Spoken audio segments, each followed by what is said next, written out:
You're so prolific with the words. Can we do this for real now, Adam? God, I hope so. For those of you who don't work in sound or do podcasting or anything, you have no idea how much work goes into this on the back end. I've had it. I'm at my limit, Adam. Sound might be the most frustrating thing to work with on a computer. It's like the most frustrating thing in the world, especially when you're like, oh, I know what I'm doing. And then you do like 4 takes and 4 false starts because something is screwed up. It better be good now, because if it's not, it's just no show this week. So if you're hearing this, that means we survived several layers of hell just to get here. I hope you're grateful. Because quite frankly, I don't know if I have it in me to do more. Not after that. Holy moly. Anyway. Well, yes? I know what will make you feel better. What?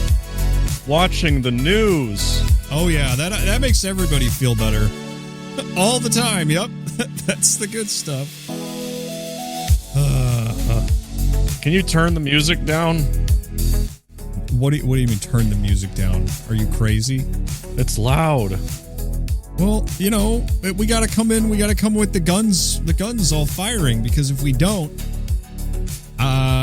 it's not gonna be a proper show. You know how it is. Bang bang.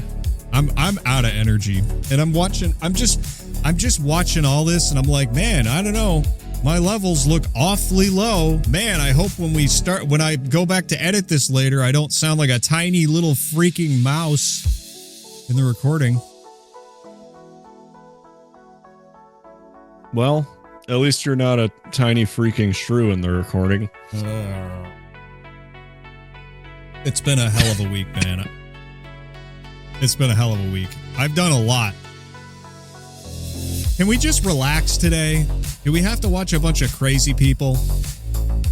I mean, it's up to you. It's your show. Yeah, I guess it actually kind of is. So, that's the nature of this podcast. Is it's not good enough that you just torment yourself. You got to drag us into it. Yeah, it's true. I do tend to drag others into it. The one person I was not able to drag into it this week was Daniel. Daniel is out doing something noble and meaningful. He's having a birthday lunch with friends. It's 4:00. Well, I mean, we were supposed to start 45 minutes ago, and yet here we are. Maybe it's a late birthday. Maybe it's an Italian thing. It's an Italian lunch. Okay. How about, speaking of lunch, should we this is already such a shit show. You want to watch a Taco Bell ad from 1994? Hell yeah, I do. Just to see what we've lost. Give me 59-cent tacos. Oh, I'm sorry, sir. We don't have any. This is Taco Bell, right? Correcto. What happened to your 59-cent tacos? They're 45 cents. For a limited time, Taco Bell's original 59-cent tacos are now 45 cents. Hurry in for the same great taste as seasoned beef. What, 45 cents for a Taco Bell taco? Never forget what they took from you. Yeah, this was the American dream. The 45-cent taco. And now you can't have it because Larry Fink needs more money. I cannot believe that, like, at any point you could buy something with sense. What are they like? What are they now? Taco Bell menu. What do they cost now? What's it cost for a regular taco? You want to take a guess? I'm going to say $1.50. $1.50? Oh, no. Oh. Okay, a crunchy taco is $2.19.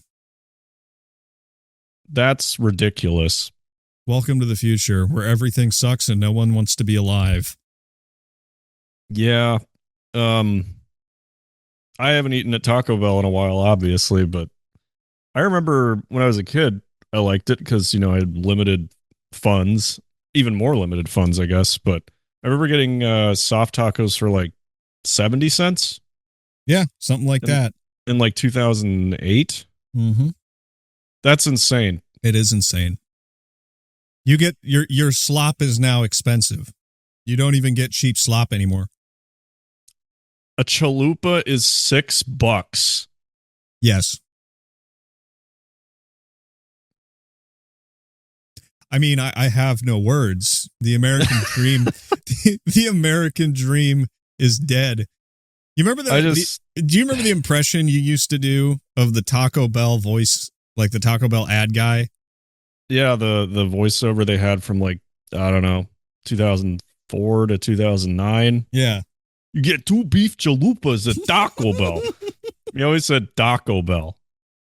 That's crazy. Like tacos spelled with a D. I wonder, did they used to have like racist ads? Like where they have this like super Mexican sounding guy coming in? Taco Bell.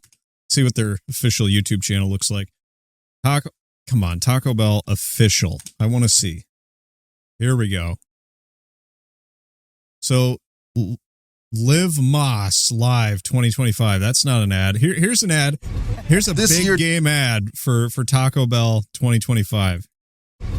This year, Taco Bell is making fans the stars of their big game ad. Hey. Oh, no, they just hire black people now. That's the only kind of voice actor they want. That's not a joke, by the way. Not celebrities. Did someone photobomb us? Is that Doja Cat? For the last time, no famous people. I want to be in this ad. Miss Cat? Come on. This casting is just idiocracy with better lighting. That's all it is. You want to see some more slop? since we're already here, you want to see a little more slop? Did you hear that William Shatner was photographed in his car eating Raisin Bran? Like from a bowl? With milk? Yeah. Okay. This happened. Do you have the picture to prove it? William Shatner Raisin Bran viral. Let's see here. Oh, it's a fake. Where is it? This is the one I saw. Everyone was like, he's eating Raisin Bran in his car. Well, guess what? It was an ad. He calls himself Will Shat now. You wish this was fake, but it is real. Oh, no. Welcome to the circus. I hope you brought your clown car. Will Shat here, bringing fiber to the masses with Kellogg's Raisin Bran. Duty calls. Will Shat? Every darn day. Whoa. Bye. Will Shat in the house. Wait, Will Shat where? Never mind. It's fiber time. Is that dog a Shih Tzu? Perfect. It's pretty bad. That is insane. I mean, the dog's name is Will. Which if you name your Shih Tzu Will, you deserve to own a Shih Tzu. Oh, man. And they just, I mean, he had to pronounce it. Is that dog a Shih Tzu? Haha. Hilarious. Hilarious. America humor. Very funny laughing time. I can't believe, I think it's amazing that people still buy the slop. Oh, they buy the slop. It's so expensive. Oh, I know. I mean, I was just talking to our dear old mom today. You know what she saw at the store? If you want to get non slop eggs now. That they were $9 for a dozen? Now, what makes you say $9? I mean, I'm just thinking about the prices that you'd pay for premium eggs at a grocery store. $11.99 for a dozen eggs. He's got old hands now. He's got them claws, Dude, he's old. The man is like a century old. Like he was in an OG Twilight Zone, this guy. He was like 45 in Star Trek. And that was in the 60s. And now they're doing elderly abuse to get him to call himself Will Shat to advertise fiber to Americans. Yeah, well. This is the future. You chose this. There is no going back. Sorry. You got more slop for me? I don't actually. I wish I did. I've got a nice juicy truth segment just for you. Oh, thank God. But we should start with the queen of truth herself. She's been going viral this week. Candace Owens has, because everyone has noticed that she pronounces things wrong. So I have a sketch that's, secretly a compilation of some of the things she can't say right. Now listen, I went to bat for Candace 2 episodes ago, wasn't it? And I said, she's smart accidentally or something like that.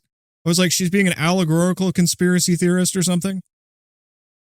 Listen, you don't have to be smart to tell the truth, but apparently you do need to be a little smart to pronounce architecture. Hey, Candace, let's do a take and just be mindful of the pronunciations. Let's not do anything weird. I have so many explosive revelations to share with you. Oh, wait. No, it's revelations. You know what? We can move on. If you can't compartmentalize. No, sweetheart, it's compartmentalize. Just take that one more time. You have to be able to compartmentalize that. Compartmentalize. And we have to compartmentalize. Compartmentalize how you feel about somebody personally. Are you doing this on purpose? Is this a bit? Are you trying to get clicks or something? Can't compartmentalize, but really, it was about the architecture. Oh, this is the big one. It's architecture. You just like the architecture. Architecture, not architecture. Love the architecture. Architecture. Yeah, no, like he loved the architecture of things. You really don't know how these words are pronounced? You speak for a living. Prince Harry abdicates England, causes this whole race kerfluffle. Oh, no, it's kerfuffle. We knew a kerfluffle happened. Kerfuffle. Because this dress kerfluffle. Pronounced kerfuffle. Kerfuffle. Designed quite literally with the intention to mock me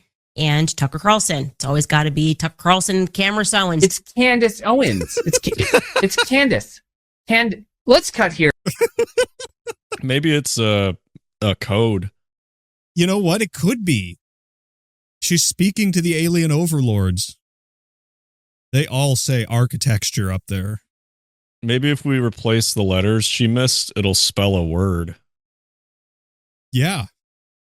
Well, Candace is on the trail, right? She's been watching a lot of TikTok conspiracies, which I know is your favorite brand of things. Should we check in and see what the TikTok conspiracy is this week? I've got one for you. Hit me. All right. Hit me. This is from the king himself, Mr. Red Pill's Joka Q Army, my favorite guy on Twitter. All right. So this is a clip from Avatar. You've seen Avatar, right? Only the first one. Yeah, if we did a movie stream on Avatar, they would just be snoring by the end. Yeah, it's really boring. Tell me why I'm rewatching Avatar right now and I see this shit, bro. Just wait. Just wait. It's right here. Watch what the fuck. The truth is coming. Let me get the remote. Let me get the fucking remote. Watch this shit. Watch this shit. Watch this shit. The truth. You're gonna see it. Look, you see it? You see it? Do you see it? No.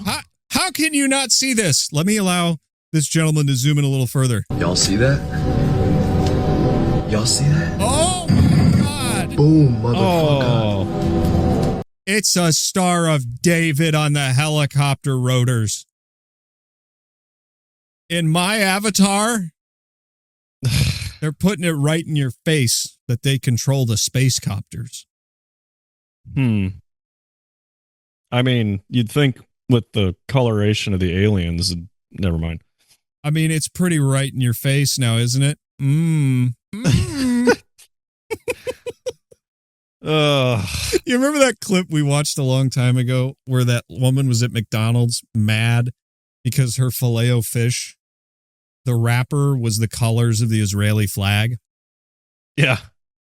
That's kind of what I'm starting to see here. There's like a Jew under every bed. You're like, oh, there they are again, shoving it right in your face. That's the problem. Don't think about it too much or you'll manifest it. It's You'll true. find a tunnel under your bed. Yeah, you don't want to do that because there's already tunnels under your bed, right? Like, especially if you've visited Agartha, those gnomes follow you back. It's the truth. This one's for your lady, by the way. She sent this in, and I've had to find a clip of it. Okay. You know what this story is? Hallucinogenic mushrooms that make you see hundreds of tiny people. Yeah, either you or her was telling me about this. It had to be her. For the past 4 years, I've been studying this new type of hallucinogenic mushroom. In talking with people who have experienced this effect firsthand, they've described the effects as first seeing several hundred, if not thousands, of little people embedded in their environment. They're often reported as interacting with the real world, jumping on chairs and tables. One person told me, I appreciate the visualization here. I like that he used the word embedded in the environment. Like, I just immediately started thinking about, was it the Montauk Project where they teleported a ship and then there were like dudes fused to the deck like, ah! Yeah. I forgot about that one. That's a great horror story. Yeah, teleporting a battleship and all the crewmen are just like stuck inside the walls, like part of the ship, part of the crew kind of situation. Oh. Yeah. They were eating soup. The little people were jumping off their spoon into the bowl of soup, swimming around, and as they scooped their spoon to eat them, the little people remained in their mouth. 90% of people actually see little elves or clowns or other fairy-like figures. Many people are familiar with the depiction of this effect through Gulliver's Travels, where he lands on an island called Lilliput, which is of course the namesake. Reports of this actually first comes from the early missionaries embarking into Papua New Guinea. Decades later, in the 1990s, reports of a very similar sort of mushroom began emerging in southern China. Not until recently, in the past summer, did it come to my attention that a remote culture in the north. All right, that's crazy. Wow. Holy smokes, dude. Jeez. What an amazing presentation on like a mushroom that makes you see gnomes. He sounds so bored. How are you bored with this? Yeah, and how do you not have like any interviews with people who have eaten these things? Well, the question is, has he see little people? Yeah, exactly. Has he seen little people? No. He said he's been studying them for 4 years. I mean, geez, like, you got to try it, right? Well, I mean, doctors don't do that, right? Here's a doctor studying the little people. You can tell because he has a teeny tiny little bottle, right? That's where the little people go? Yeah, he keeps them there, and then he does his tests on them. You know? So doctors don't ever partake of their own drugs. That would be highly unethical. Just so you know. I've heard, so I listen to a lot of paranormal podcasts. I think primarily these days I listen to Jim Harold's Campfire. Mm-hmm. The call-in show where people just call in and tell creepy stories that they've experienced. But there have been a couple where people see giants or little people that I've heard. And for some reason, the ones about tiny people really freak me out. Really? Yeah. I don't know why. There's just like this gut reaction I get. Like there was one story I remember where this lady moved into a new house, and it was older or whatever, but she said like she was moving in boxes, and just at the end of the hallway, there was like a 2-foot tall old woman just staring at her, looking confused, like she wasn't supposed to be able to be seen. And then she saw it a couple more times. And then we had a friend, wasn't it James from We Talk About Dead People, who he saw like a little person at some point? No, he had a story about someone who did. I don't think he ever saw them. Though with that guy, I wouldn't be surprised, quite frankly. He seems like the kind of person who would befriend the little people. Yeah. And like take them on adventures. Yeah, his story, like I vaguely remember that story, but I remember it being like really freaky. Yeah, because there is something really genuinely creepy about seeing tiny people. I don't know why. Maybe because, and same with giants. Like there's something spooky about it that's almost spookier than like backroom stuff. I don't know. Tiny people are weird. Keep them away from me. All right, one last truth one. This one I like because this is related to communication. This is from one of those podcasts where they just blow each other's minds over and over again. and then they clip it, and that's the whole show. And they make 1,000 times more money than us doing this kind of thing. But it's cool because I think this is an awesome demonstration of a little known phenomenon you might be interested in. So here we go. Actually a sound that will change your hearing forever. Wait, no, I don't want to hear it. First, I want you to listen to this. Tell me what you hear. Okay. What do you hear?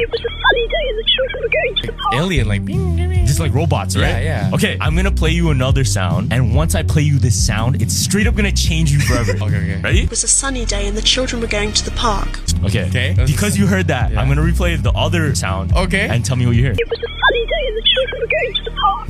Oh, you hear the voice now! I hear it. And you hear it. I hear it. And you can never not hear it anymore. That was the original audio. Oh, that was the... Are you sure, though? So what this does, it changes your brain because it gave you more information. And now you're subconsciously listening. This is where it gets scary. Okay. Because that's exactly what's being played to us every single day. What do you mean? Music, with news, with media, we're subconsciously being taught different things, waiting to hear an outcome that we already know. That's the best description of predictive programming I've ever seen. Do go on. I always thought it was like when people talked about it in movies, like, you know, Back to the Future, for example. Oh, it's like predicted 9/11 or like prepared people for it in a small way. Mm-hmm. I just was always like, why? You know? But then when it happens, it just kind of fits. You're just like, oh, yeah, because I've been programmed to expect this for a while. Yes. Like, it doesn't really make it less shocking, but it makes it more acceptable as reality. Yes. And there's classic illusions and that sort of thing. Everyone's seen the one where the people are passing the ball and the gorilla comes through the middle and dances. Yeah. I mean, I spoiled it. If you look it up now, it's never going to work on you. But if you're not paying attention, you've never heard of it before. There's a video where it's like, count the number of times this ball is passing this crowd of people, and you're counting it, and it's like, did you get 11? That's the right number. And then it goes, did you see the gorilla? And you go back and you watch it, and lo and behold, there's a guy in a gorilla costume sashaying across the floor. He like stops in the center and waves his arms too. Yeah, and if you're paying attention to the ball, you don't see it. Unless you're like not a normie, which I'm afraid I am. I must be at least part normie. The results from 23andMe are still, I'm still waiting on those. Then I'll know what percentage of normie I am. But yeah, it's one of my favorite things to discuss when it comes to communication, because like sometimes you can get into these really vague concepts that don't make a ton of sense. But when there's a demonstration just like that, it's like, ooh, yeah, that's what I'm talking about. Yeah. Same with any kind of like optical illusions and stuff. Always fascinated me. Yeah. Well, it just very plainly like shows the limitations of your brain. Yeah. Well, here's a good example that everyone uses all the time: code switching. Right. So when you're in corpo world, you use a corporate voice, right? And when you're talking to someone you love, you talk very differently. You use different words. You change your rhythm a little bit. You know, like everyone does that. But an amazing example of this happened with the second shooting in Minneapolis, where everyone saw the same clips, but some people saw a man getting executed, and another group of people saw it as a man fighting with the police and shooting himself, basically, and then getting blasted by the police. And everyone's looking at the same stuff from different angles, but they all come to different conclusions. Yeah, it's like a Rorschach test. Yeah, exactly. That's exactly what it's like. So it's like, how much does perception shape reality? And my contention is that it actually has a way of doing it in a way that is a little bit spooky. And I'm actually, so announcement alert. We actually do have a Patreon now. So if you want to donate to the show regularly, it's just Clowntown Chronicle Patreon. I'll just pull it up. You know what? Why don't I just pull it up so everyone can see it? Then we can shill a little harder for that. So it's $5 a month or $3 a thing. It's cheaper to do the 5 a month, but I'm reading this book chapter by chapter called The Crowd by Gustave Le Bon. And it is fascinating. I know it sounds boring. Like, oh, I'm going to sit there and listen to a guy read a book from over 100 years ago. It was about crowds. It is insane. The second chapter is insane. And that's not coming out until Friday, I think. But he starts getting into crowd hallucinations and how they actually work. And crowds have this way of when they think they see something, it almost doesn't matter if it's real or not. And this was a phenomenon this guy was observing in the context of specific historical battles and how they were reported on over 100 years, like 1895 is when he wrote this. It's really good. I might have to give that a listen. I've been just so tired of slop. Yeah. Like the algorithm has been pushing hard the last few weeks. It's a train wreck. Like I've gotten back in the habit of deleting YouTube off my phone. Like I not permanently, because you can't get rid of it on Android at least. But because it's just like, oh, what am I doing? I got 2 seconds. Let's see what the latest is. So you go to YouTube and you scroll for a second. It's just like, it's really exhausting. So like at a certain point this week, I just found myself listening to nice music or audiobooks because I'm like, I need something of substance. It's kind of like what we were talking about with Wall-E last night, where you just forget like what quality looks like. Yeah. Because everything is designed to just suck you in to get the view and the click. But not really to give you anything other than that dopamine hit. Right. And that's the thing about quality is when you haven't consumed anything of quality for a long time, it's like drinking water after being stuck in the desert. So even when part of the reason I'm reading The Crowd is because it's sort of like was written around the time that I believe English peaked, but it's not indecipherable. It just uses words and turns of phrase and sentence structures that you just don't hear on the internet. And so it's part of reading it out loud is a bit of a therapy for me, because I used to read books from this era all the time, and I swear it made me think more clearly. Yes. And that's the thing, is I'm a massive hypocrite about that. I totally believe you when it comes to reading quality language improves how you think. But it's like, I don't sit down and read books because I'm like, well, I'd rather just, not do that. I'm going to listen to ghost stories and do the dishes, Yeah. But I do think there is something like people who have a habit of reading quality literature are better off than a lot of people. Yep. But I don't know when I'm going to start doing that because I'm lazy and I'm addicted to being a normie. Woohoo! I know, it's fun. It's easy to be a normie. One other thing I will add about the Patreon before we go on is there is currently an exclusive interview. It will come out eventually, I'm sure, but it's an interview with a buddy in real estate, and he has a lot to say about the current market, one might say, including some information about BlackRock that you might not know. You listened to it, you liked it, right? Yeah, I mean, there was the stuff about BlackRock, but even worse, there was information about Indiana. I thought you were going to say Indians. I mean, yeah, there's if I were an Indian man and I was looking at the states and trying to pick where to go, if I saw Indiana, I'd be like, well, that's almost the same thing, right? I mean, it's just one extra letter. There's 2 extra letters. There's India, and then there's Indian A, and soon there will be Indian B, and that's just Texas. That's Ohio. All right. So speaking of slop, and code switching, actually, this is a clip that came across my radar. Let me read the context. Democrat Ed Markey compares the far-left mob attacking law enforcement officers to Minneapolis to the Minutemen of the Revolutionary War. But that's not why I saved it. So that's what we're going to be demanding. And if John Thune says no, then we're prepared to debate that until the cows come home, because we're at a critical point in the history of our nation. We are seeing something that is absolutely unprecedented. It actually goes back 250 years in Boston when the Minutemen and Minutewomen.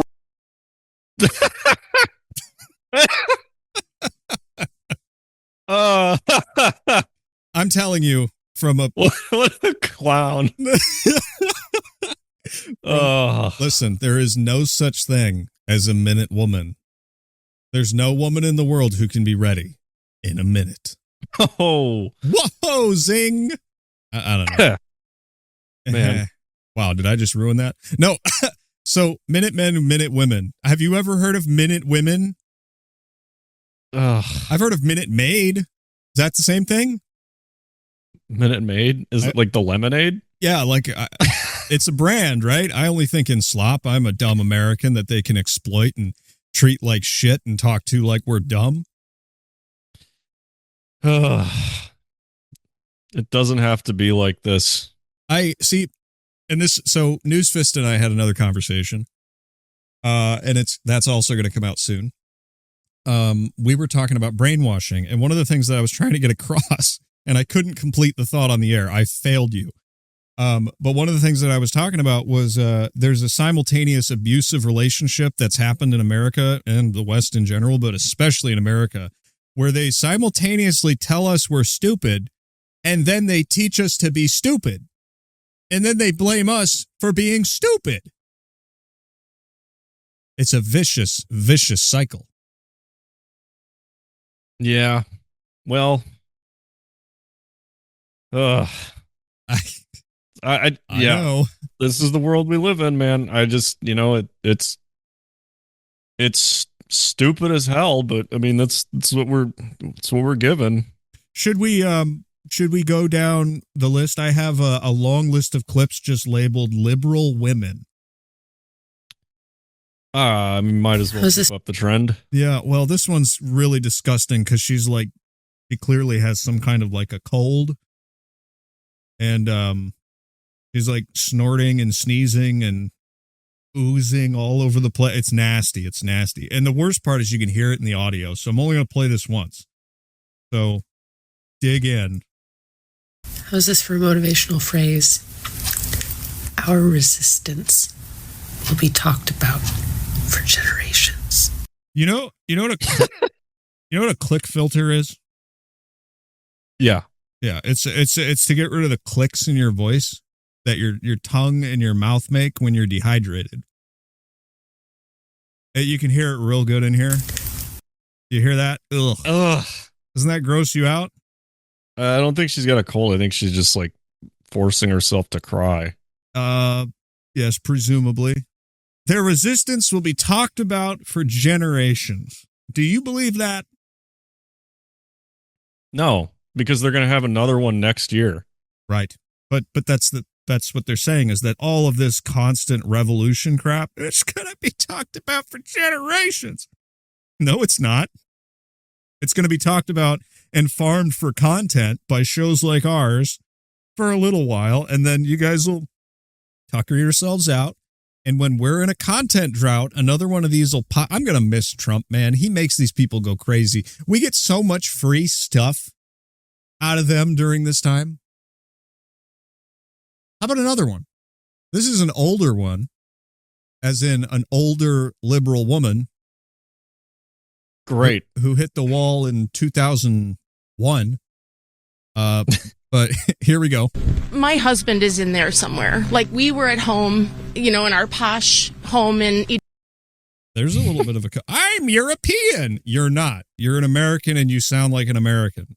Our posh home. Never say posh. Not here. Are you serious? Posh yeah, home the liberal word is bougie. Yeah. Edina. And we were watching the news and learned that there was another shooting here. And, we were just like, I can't stand this anymore. I can't stand what's happening here. So we came out immediately. We were here after a lot of the folks were getting pulled out and, tear gas and can't see out of their own eyes because they're literally blinded by the chemicals. And so I was helping people back there, and I happened across this woman. I don't know where she is now, but she was having a panic attack. She was in the moment of having a panic attack, and I walked up and I gave her a huge hug, and I just said to her, I said, we got this. This is when we show our resolve as a city, because we're better than this. We are under attack by this administration right now, and this is not okay. You see it coming out? You see it coming out? The rage. My favorite part, though, is like, we were sitting in our home in Edina or Edina or whatever she says. Edina. And she goes, we were just watching the news and suddenly we found ourselves in our car going to fight the government. And we were watching the news and learned that there was We were watching the news and the magic box told us that we're so angry. We have to go out there and get in scuffles with people who have killed people. The feds. Yeah. The whole country is Waco. Yeah, I think that's what's crazy is like people they're programmed to not even want to like live their own lives anymore. It's like this is the meaning is you should be guilty if you're successful, if you have a nice home, if you live in a nice neighborhood. You should feel guilty and you should go into garbage neighborhoods and start screaming and trying to fix the world's problems. Did you see Amir Odom's latest video? No, but you did tell me to watch it. Yeah, he has one of the best rants in the back half of it about like not feeling guilty about not paying attention. Well, I do have a clip at the end about that. Maybe if we have time left, we'll go and listen to a little bit of Amir because he's one of the most level-headed gay people. Wow, I said that completely right. He's one of the most he's one of the most level-headed people on YouTube, and I think he's calming in a way. Yeah, well, he just I don't know, the way he sums it up is very much like a we are here to watch. Oh yes, kind of way. Yes. Which I really appreciated because I mean a lot of times he does like tackle, content that is, what everybody else is tackling, but I thought that one was just like a really nice, like take a step back, take care of your own shit and stop trying to save the world.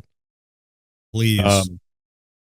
Yeah, it was really good. Anyway. Don't be this. Don't be this at 60 years old. Please, for the love of God. For the love of God. Don't let them turn you into one of them. You hear me, buddy? You hear me out there? Don't let them do this to you. By this administration right now, and this is not okay. It's just not. I'm a 55-year-old woman. I am so sorry. I thought she was like at least 60. Who lives in Edina, and I have to come in here and tell the world, like, we have to change this. This is not okay for our city. What's not I okay believe for your that city? Ice. Yeah, I don't know. It's like generally she doesn't really know why she's here except that that's what everybody else is doing. She's mad as hell and she's not going to take it anymore. Right? Like that was one of the whole subtle messages of Network is like the guy on the TV told you to scream out your window, I'm mad as hell and I'm not going to take it anymore. And the normies just did it because the TV told them to. He died on stage in the movie and people still applauded. Like that's the story. That's the whole message of Network, or not the whole message, but one of the parts of Network that's most important is like, he's like, resist, you must resist them. They're brainwashing you. And people are like, yeah, the guy who's brainwashing us is telling us the truth. Like that's the joke, man. The Twin Cities represents the best of America on a fundamental level. Why and how so? Because we represent this idea of embracing others from other places. I mean, there are 160 different nationalities that live in this city because, there's a lot of refugee programs that are based out of this city.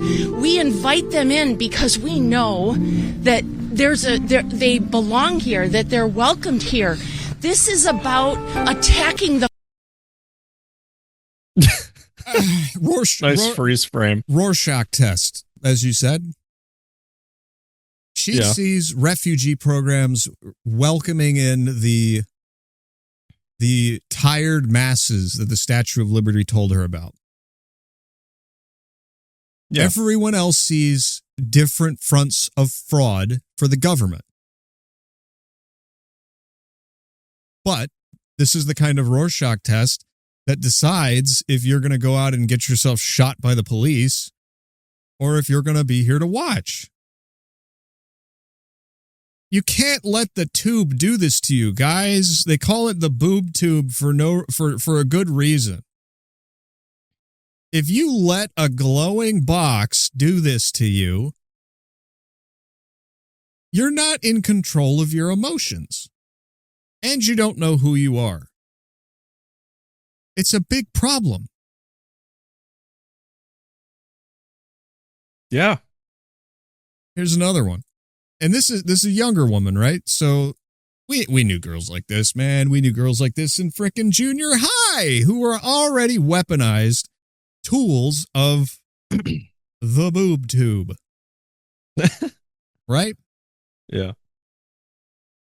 This is the outcome of what we were seeing even back then. I have figured out though, like why they're so scared of liberal women and like why we're so activated is because like we've been waiting for this fight forever. Like finally, like all the stuff we've stomached, Roe vs. Wade being overturned, like all the BS about like women's rights and our bodies and our autonomy and like no fault divorce. We have been stewing for years. It's in our blood, centuries. So yeah, we're I guess a dog with a bone. Yeah, we're not letting it go. And women who are angry and been angry for a while, yeah, they're scary. We're independent thinkers. Roger, roger, roger, roger, roger, roger. Fellas, is it gay to let billionaires in New York control your brain with flashing images on a screen? Is it gay? It's just a meme. Oh. But that's what's happening here. Yes? She's like, we've been stewing all of our teenage years, all of our 20s, and now we're 30 with 2 cats and a screwed up, one-legged, 4-eyed dog that's half pit bull we saved from the side of the road. And we've been waiting. Oh, we've been waiting for this moment. Oh. What are you going to do with you and your dumb masses? Are you going to go and take over the country? Like, where are you going with this? Yeah, exactly. What's she going to do? You're like, literally, you would get more out of like renting a rage room for an hour. This is so one of the controversial things that Le Bon says in his work, Crowds, is that crowds and mobs are fundamentally feminine. And I know it's old speak. It came from 1895, all right. But his point was they are reactive. They don't do things, they react to things, right? You don't get a mob to build a building. People don't go, oh God, I'm so angry. Hand me that blueprint. They go, I'm angry. Give me that, sledgehammer. We're going to take this whole son of a monkey down. That's what they do. It's reactive and it has power. He's not like besmirching the good name of mobs or crowds. He's describing what the power is, right? Mm-hmm. So that's what actually got me to read it. Was I woke up one day wondering, like, okay, so we've got a mob of angry women. What can we? What are the differences psychologically between diverse crowds of men, and crowds of women? What is the difference? And in my 5 minutes of extensive research, the only book I could find was Gustav's. And I haven't gotten to the chapter yet where he discusses the differences. But I would expect that a crowd of women behaves very differently from a crowd of men. Yes? Yeah. So my question is, why have the women been weaponized in this way? Is it because people are afraid to hurt them? If it was a crowd of men, you'd have to put that down. Yeah. I don't know. Yeah, I mean, there's a lot of reasons that you'd weaponize women. Population control. Well, yeah. In the long term.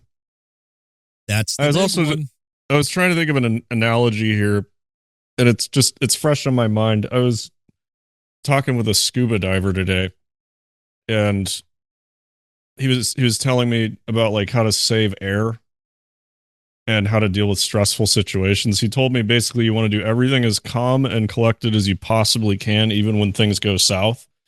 Because he says, one reactive motion will expend more air than 1 second of thinking and planning. And I'm thinking about that in terms of crowds. Like, if you have a reactive crowd versus, an organized crowd that has a strategy, one's going to burn out a lot faster than the other. Like, it's going to run out of air faster. That's how the Romans were able to conquer the known world. Yeah. They went into battle with like more than just our archers are in the back and our guys with the swords and axes are up front. But that's why these riots and protests for a number of reasons never really go anywhere. It's because they're just reactive flailing. They don't have a plan. Right. They see things happen, they react, and then they run out of air. Yeah. And then they're all, at the bottom of the ocean. You can already detect it happening, right? Like Minneapolis is already losing so much energy. It's already over. I mean, I don't want to curse it, and basically next week the whole thing blows up again. I mean, the Summer of Love went on forever. So I probably made this analogy on the show as well, but like what these are just college parties.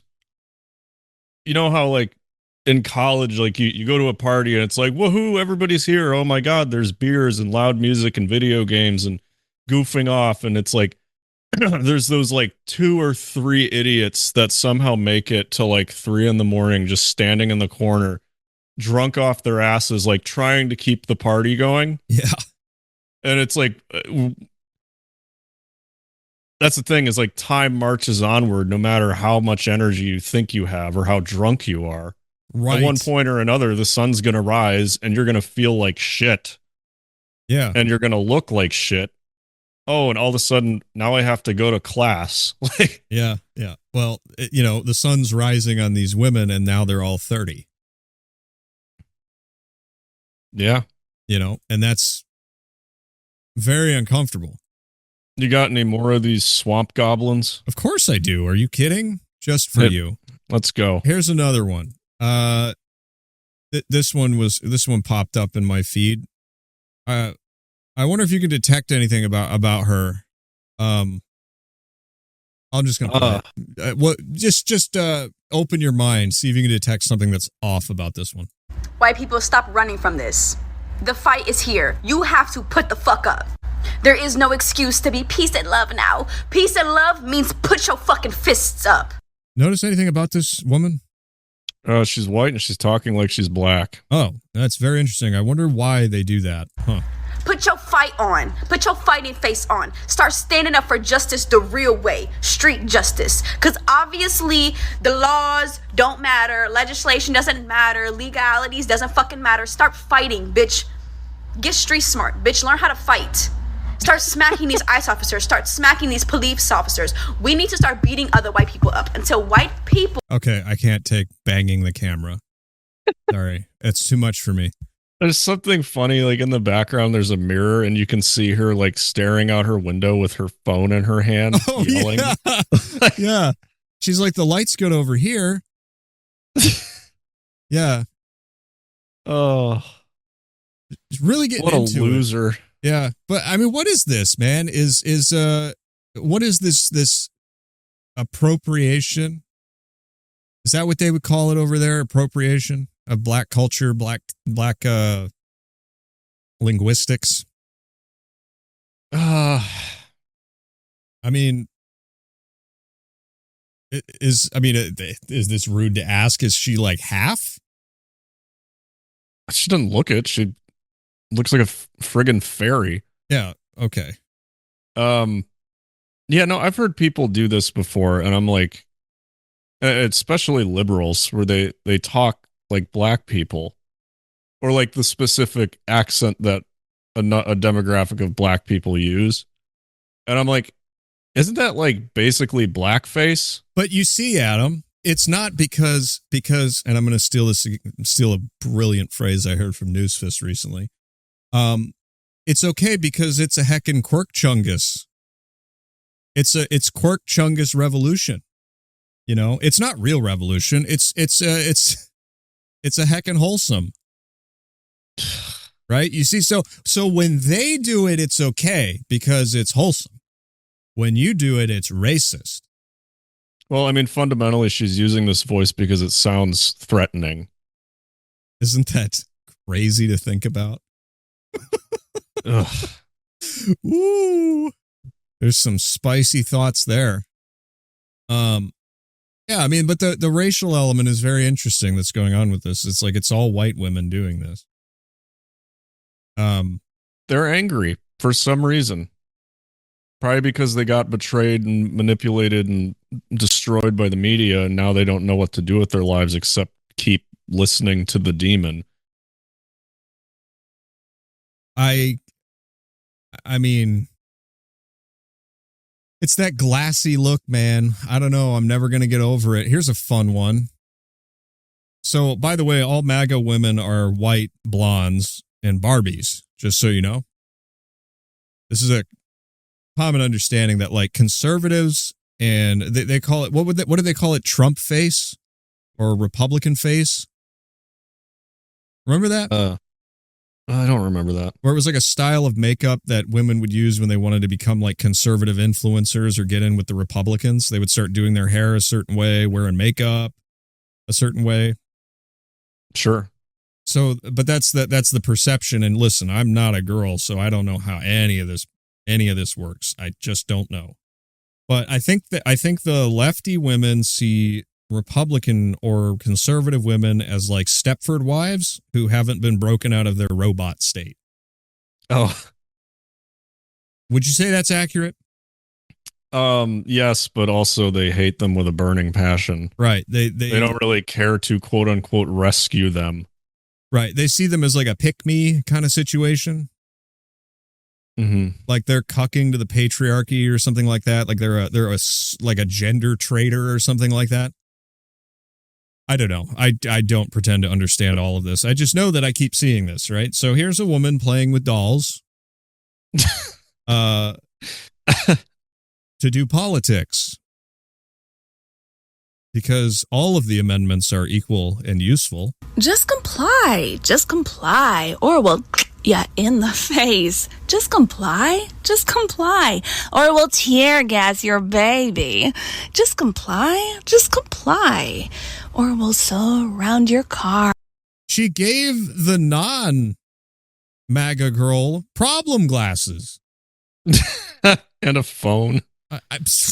Around your car as we box you in. Then we'll smash those windows in. Then we'll drag you from your car and we'll leave your car abandoned, obstructing the road. Just comply. You do not have rights. Just comply. Jesus. Where are your papers? What? No. This is like something out of a horror movie. Just comply. Isn't it? It's like something Buffalo Bill would have done in his basement in Silence of the Lambs. Come on, easy peasy, crystal clear. There's nothing. It's not a song. It's not a poem. It's just like noise. No, I'll tell you what it is. It's preschool shit. That's what it is. It's Little Red Hen. You hear the repetition in there? It may not rhyme, but it's who will help me roll these oats or grind the flour or whatever. Not I, said the duck. Not I, said the raccoon. I think you should read a children's book. Why? Because I think you'd be really good at it. Easy, crystal clear. What? You could do like all the voices and everything, and I don't know. I think you should try it. You think I should read? You think I should write down this script and read it? No. Like, I don't know. Do we have to watch this whole thing? This sucks. I want to know how it ends. Okay. To fear, just comply. So easy, just comply. You ready? Let's do it. 1, 2, 3. Now, let them take your neighbors or we'll send the army after you. It's not a regime. No, you are the enemy. Respect my authority! Bow down, stupid peasants. Obey. That's not me ducking the audio, by the way. It's just however she recorded it. It's ducking itself. Obey. Because she's screaming. Obey. Obey. Obey. Obey. Yeah, that's what I'm talking about. Come on, baby. Lick those Jesus really Christ. good for me. It's powerful. Very powerful. That is horrifying. Well, I mean, this is what we're up against. Insanity and ugliness. It really is coming down to that. I've said it for years. It's coming down to just like literally people who are envious and full of hatred versus people who couldn't be bothered to notice for the longest time. And one side has been evolving into this creepy, spooky, giant monster, and the other side has just been trying to carry on and pretend it's not there. These are the forgotten ones. And they're having a moment. Yeah, I mean, it makes me think a little bit about Wall-E when we were talking about order and how the order of the axiom, you know, with all its lines on the floor and everything, and they keep the insane robots in a little robot insane asylum, and they break out, and you know, it's like you do need a balance. Like, you don't want total order. Maybe you do, but to live in society, you have to have some rules that you follow. I'm sorry, that's the way it is. You have to have consequences for breaking the rules because it's a balance, right? Right. So, like, if you're just, and also if you're going to break the rules, you do it well, and you do it for a reason. These people just want to destroy everything because they have nothing else to do. Yeah. They don't care what direction they start shooting bullets or throwing rocks, just as long as it hits something and causes a reaction. Yeah, that really is kind of the nature of it, isn't it? This is what happens. This is the result of a feminized society. I don't know how else to say it. Let me try to explain this as simply as I can. The masculine, when it's out of control, creates its own nightmares, and the feminine, when it's out of control, creates its own nightmares. When you put them together, they generally are supposed to balance one another out. But because the sexes have been separated and trained to be suspicious of and hate one another, I mean, just to go back to the Twilight Zone, there was a whole episode of the old classic Twilight Zone about an eternal battle that was going on between men and women. Like, there was a planet where all the men were at war with all the women. And that kind of feels like where this is like men do stupid shit, women do stupid shit, but usually because of their differences in their nature, they can fix one another and call each other out on what it is. That's like the whole point. But when you don't have enough masculine energy in the society and you're living under a bunch of like, I was listening to a fascinating interview recently with a guy from Texas whose wife turned into a liberal crazy person and moved to California to castrate his son. And he was talking about how he tried at first to get with Republican lawmakers to make change, but he couldn't get anything done. You know why? Why? Because all of them were gay. there's not enough masculine energy in this country. And the stuff that's developing underneath, the false gods of masculinity that people are like glommed onto is just as creepy and degenerate because nobody remembers how to be grown-ups anymore. Like that was one of the things I pointed out in WALL-E was how disturbing it was to see adult characters flopping around on the floor like babies at the end of the movie. Yeah. It's very, very uncomfortable. Yeah, it's the feminization. It's also the failure of society to raise adults, or the intentional failure of society to raise adults. Right, and which is a massive security risk. Well, clearly, it's the intentional retardation of who we are, and I use retardation as a technical term for once. Retardation means to dim one's light. That's really what it is. And speaking of dimmed lights, do you want to do some donations? What does that have to do with dimmed lights? These are our bright lights. Listen, you're right. These are our bright lights. Our shining stars. And when we come back, of course, we will get into what the men are up to. But real quick. Now, the top one is a funny one because it's from Miss Producer. She bought another chair. Huh? She bought another chair. You remember when she sent in $100 to buy me a nice chair? I'm still using it. It's still wonderful. She bought you a second chair. She bought Sir, there's been a second chair. It's a giant beanbag. Because I moved my desk and she needs a new place to sit. And she was like, can we get a big beanbag? And I was like, send me a link. And she got, as her note says, the fat beanbag with an upside down smiley face.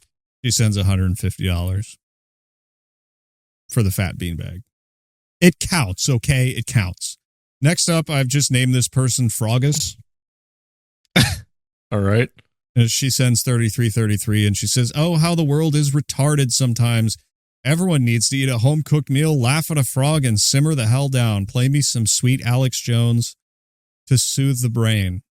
Love you guys. Adam, do you have any idea who this is? No. Probably a wealthy frog. Oh, you're so powerful. They're all dead, you dumb son of a bitch. What the fuck? Life is fiery with its beauty. I think we have more Alex Jones on the board than anything else. So good request. Those are all good. Next up, we have Tom with 33.33. It's amazing. That's two 33.33s in a row. It's pretty nice. It's nice. He says, are you insulted as I am that this is what they send against us? Roger, Roger. We're independent thinkers. Roger, Roger, Roger, Roger, Roger. Is that like a Dune quote? I feel like I've been getting a lot of shame for having never seen or read Dune all the way through. Who's been doing that to you? Oh, it's been Bros. He's so mean. Just kidding. I'm kidding. It says it's from 40K. Grimaldus's speech to the defenders. He was insulted as I am. He turned back to the men, the laughter fading, but amused contempt filling his voice. Yeah, that checks out. Nice. Thank you, Tom, as always. And speaking of Bros, the meanie, I'm just kidding. He sends 444. He says, can we please hear some 1977 John Huston Gandalf and a Hobbit riff? That has to be... I mean, I'll give you the Hobbit riff. John Huston. Is that the voice actor who played Gandalf? I bet it is. That guy knows movie lore. True Gandalf. Let's see here. Experience. Look out! No, that's just Bilbo. We need Gandalf, right? Oh, yeah, it's after the Goblin song. All right, the Goblin song. Oh, sorry, I know. It's just glamdering.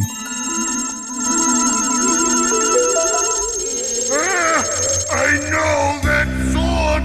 It is called glamdring. The full hammer. Glamdring the faux hammer. Now that's a button I'd get if it didn't have that whistling in the background.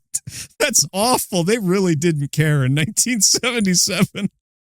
I mean, thinking about that Foley artist we were watching last night, he's like, how would you do this with just random objects? Oh, I don't know. They're putting me on the spot here. We got to get Gandalf in here. Maybe he's at the end after he reveals the sword. Gandalf! Good old Hell yeah. Follow me quickly. Follow me quickly. Follow me quickly. Heck yeah. I hope that's who he was talking about. Man, that soundtrack rips. Oh my gosh. Gandalf shows up and the drummer goes wild. Yep. All right. Shall we get back into it and see what the dudes are up to in Minneapolis? Because I swear. Was that all the donations? I thought I saw one more. Oh, was there one more? Hang on a second. I'll go back. Where is it? I'm on Glamdring the faux hammer still. Nope, that's it. Well, thanks for the fat beanbag donation, Ray. Yeah. I can think of a place where you'd find some fat beanbags. Wow. Washington, D.C. Okay. Thought that was going someplace else. Yeah, no, whatever. All right. Are you ready to see what the men are up to? Are you ready? Sure. This is going to fix it. You know what I was saying about masculine energy? That it's gone? No, that we need it. And I have for you here an example of the masculine returning to society. What the f*** are we doing here? What are we looking at here, Adam? Batman. Yes, it's an adult man dressed as Batman at like a city council meeting. Okay. Seriously, you have had months to prepare for this upcoming event. I don't give a damn if this is outside of decorum. Current speaker, Batman. He's got 2 minutes and 46 seconds to save the city. Oh my God. People are dying on our streets every single day in this country because we allow this federal government to walk all over you. Look me in the eye. Can any one of you go home to your children and tell them that you did everything you could to protect their classmates, to protect their grandparents, to protect them? I don't think you can, with the exception of Park. Thank you. This is so lame. Why couldn't he at least do the voice? Oh, that would have been so much better. Why not? Well, you're going to wear the costume. Just do the voice wrong. Like, who cares? But no. I mean, to do that gravelly voice for 2 minutes would be a challenge. This needs to have happened 2 months ago. But you can still make it up and make every single policy on this little sheet of paper here happen right now. Happen before the Super Bowl. Happen before potentially hundreds of masked men come into our city. Is Batman gonna cry? He's like hesitating. I mean, he's masked men. You're literally dressed like Batman. Hundreds of masked men come into our city and kill people. I am disgusted by each and every one of you, with the exception of Councilmember Park, that you have not done something more. You need to affirm that no city resources will go to ICE, that no cooperation will be given to them. You need to affirm to the country, to the world, that you are not cowards. Because as of right now, I stand in front of a council of cowards. And if you do not act, you're not just cowards, you are traitors.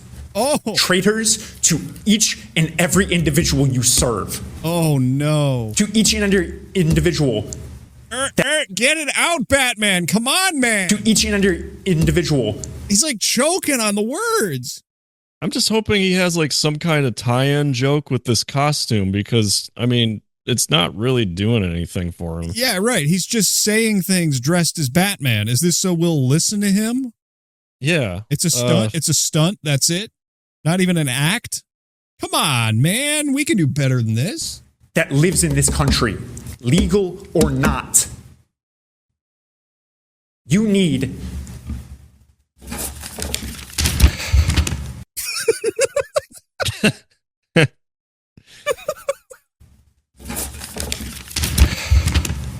checks notes.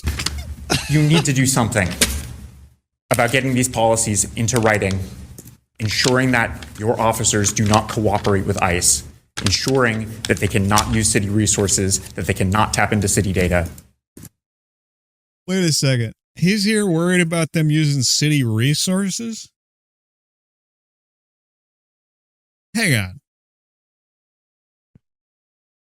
So wait, he's mad that I don't know. Is he saying that the city is paying ICE? He's saying that they need to like pull out all funding that isn't in any way supporting the federal government. Oh, so he's talking about defying the federal government as a city? Perhaps as a state?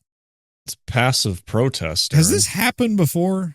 We just simply stop giving them money. That's not doing any kind of harm to their cause. This is crazy to me. Well, never mind. Here I am being like, it's crazy because they're not principled. This is a man in a Batman costume. What am I talking about? Am I retarded?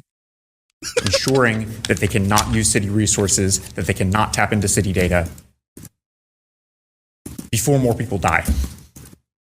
Yes, more people die. I don't think I need to go into how many people have been shot. Come on. How many people have been taken? How many children have been abducted and used as bait? One Batman line, man. Come on. Just one. I don't need to tell you that. You see it on the TV every single day. I don't want you to sit back and watch. I want you to f***ing do something. Each and every one of these people who have came up has been very polite, very earnest, very kind, pleading you, begging you to do something. Almost Batman voice. He got close, but it's still this like pleading, please save me. I mean, like what? He's almost done. Just let him finish. All right. Begging you to do something. I'm not begging you. I'm demanding that you act with some semblance of a spine. Do something. Thank you. That's it. Batman comes into the city council and says, do something. Is he wearing hockey pads? I mean, gee whiz, man. I don't even know what to say about it. But there's I always thought the line in The Dark Knight was, I'm not wearing hockey pants. But look it up. It might be pads or pants. I think you're right. It's hard to tell, right? Because he's gurgling on his words in the movie. Everyone in that movie sounds weird. It is Pat. Wait, hold on. No? Is it pants? Hockey pants? I think so. Apparently a lot of people are confused about this because when I typed in the quote, pants and pads came up. Nobody knows. I think it is hockey pads. All right, hang on. He's smiling. I got to take a screenshot right here. Is that for the art? Yeah, that might go on the art. I don't know. Got it. I'm back! Credit card, you bastards! How about another one? Here's another male. Sitting in his car. God. He's in the car. What? Describe him for the listeners. He's probably in his 40s. He's got a nice beard and giant glasses, and he looks like he's about to say something stupid. Yeah, I don't think this guy gets that angry, but he sure looks like he's one of those guys who just starts screaming and flipping it, you know. I don't know. Let's take a look. They ate as though they could consume the fear. I keep thinking about that quote. Yesterday, after what happened in Minneapolis, I had to go to work at night, and as I was going around town, I kept being amazed at how many people were just out at restaurants. Every restaurant was packed. Everything was packed, and there was just this vibrant energy, and there was loud noise. There was loud volume in the restaurant, and I made an intentional effort to look at people the same day after what happened, or the day of what happened in Minneapolis, with Alex Preddy, and none of these people were remotely bothered by the world and what is clearly an escalating situation. He needs them to watch his movie. I put that on my notes a long time ago. Lefties of this type need you to see the story that they're seeing. You see? There's no nuance. You have to see it the way they do, or they're going to get psycho eyes and like report you to the teacher. You know, it's, again, here's another religious parallel, but, you know, when I was a kid growing up, and, you know, we went to these Christian camps where we go evangelize to people. I think I've told this story, but like before we went out one time, they played the clip from The Sixth Sense. I see dead people everywhere. Right. Some of them don't even know they're dead.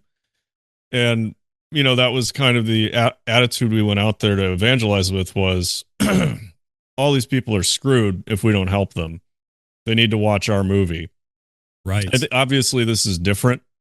But it's also kind of the same, where it's like he's in an elevated position mentally where he thinks that he's watching the right movie, and anybody who's just going about their lives not obsessing over this movie is not just missing the point, but bound for hell.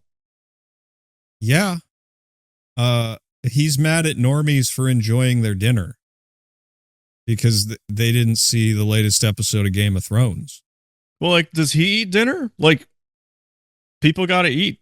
What's wrong with going to a restaurant? Well, what was he doing at the restaurant if he wasn't getting dinner? What's going on here?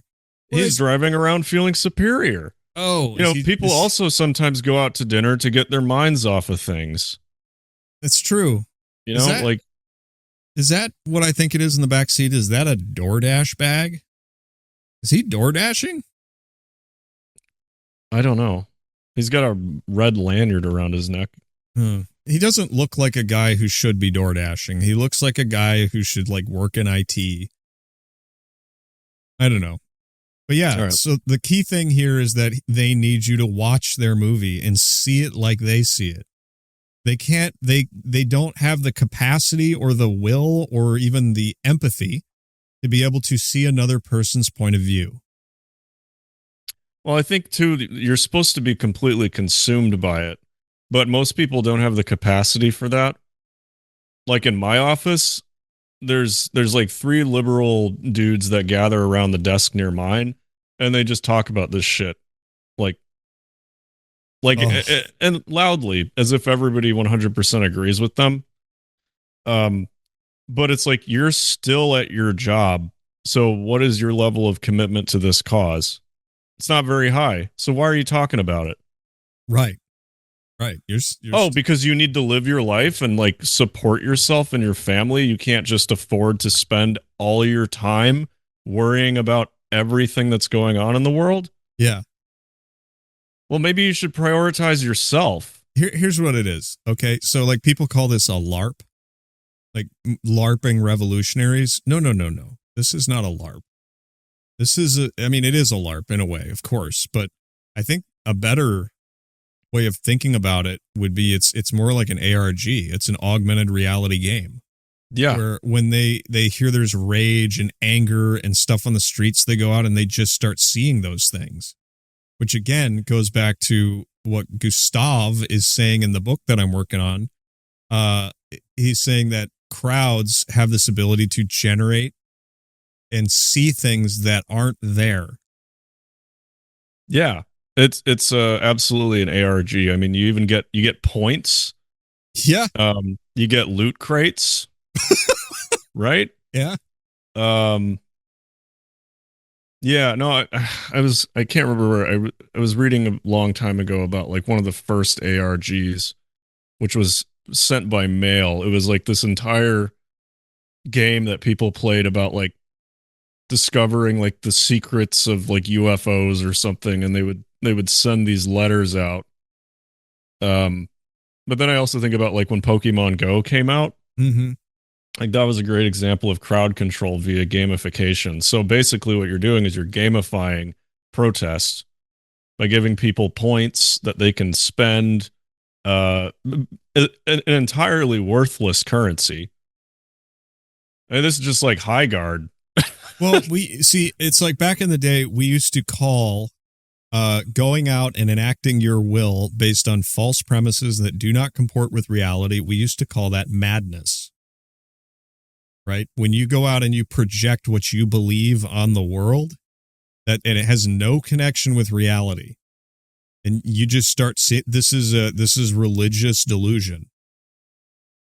That's what it is. You know, I saw a video this week actually, where people said that there was a saint in the background of this liturgy that was being read at an Orthodox church. And it was just a guy being blasted by the sun and blown out by the camera. And that's clearly what it was. But people are like, at 17 seconds, you can see when the saint walks by. And I was like, Jesus, I thought we didn't see Jesus in our toast anymore. I thought that was like a 90s phenomenon. Like, you really think you can capture a saint on camera? Are you sure about that? Are you sure that was a saint, not just a guy in a white t-shirt? But people will see what they want to see.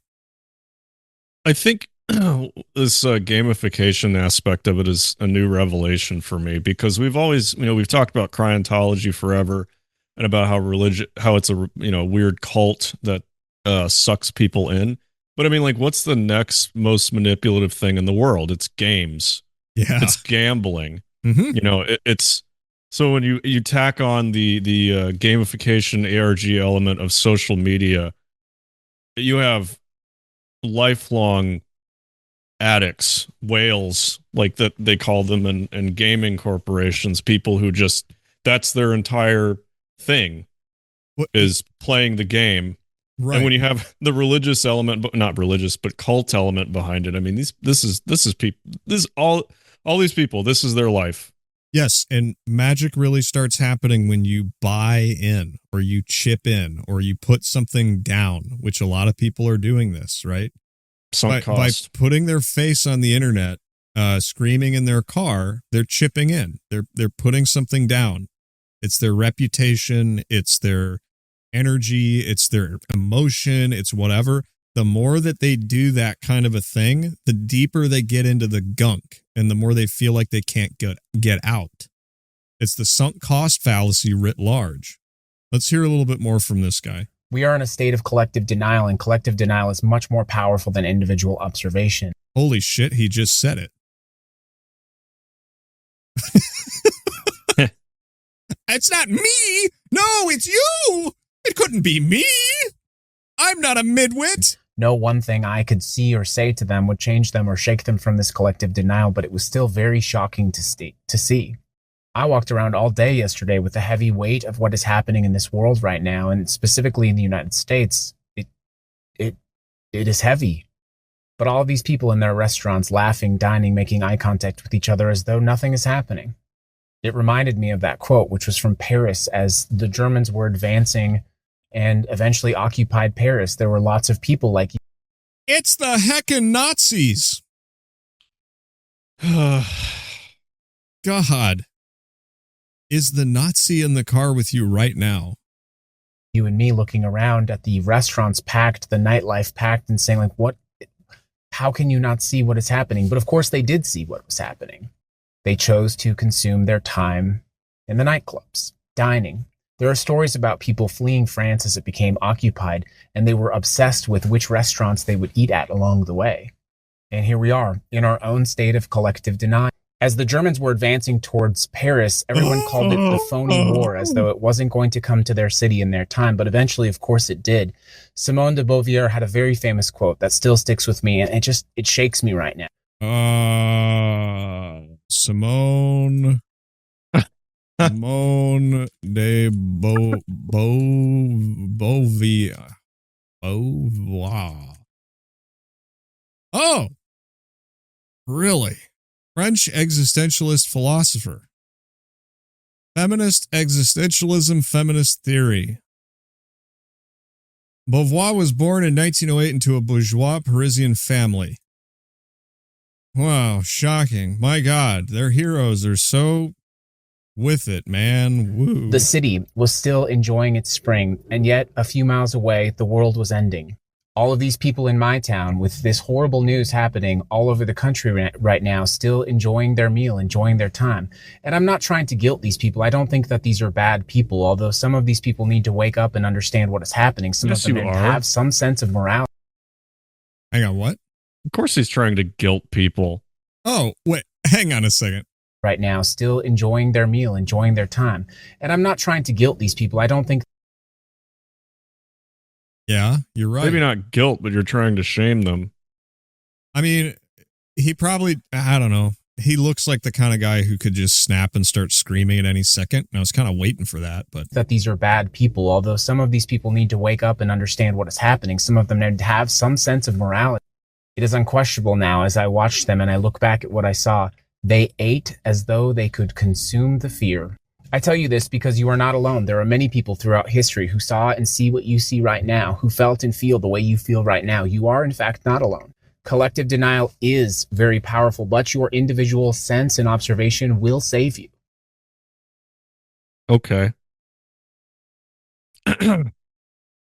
He said, longhousing himself with the government narrative.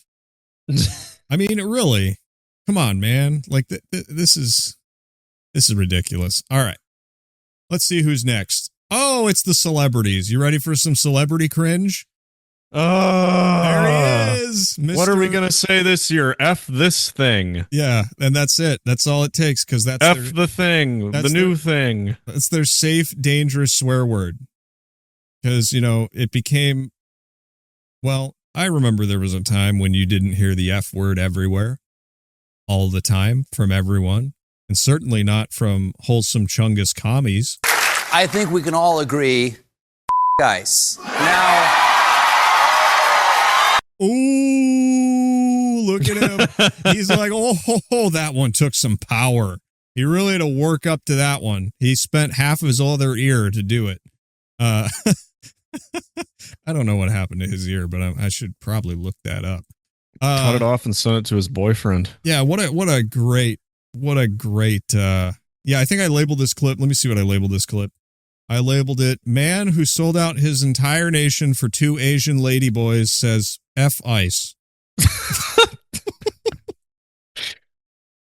Oh, man, got him.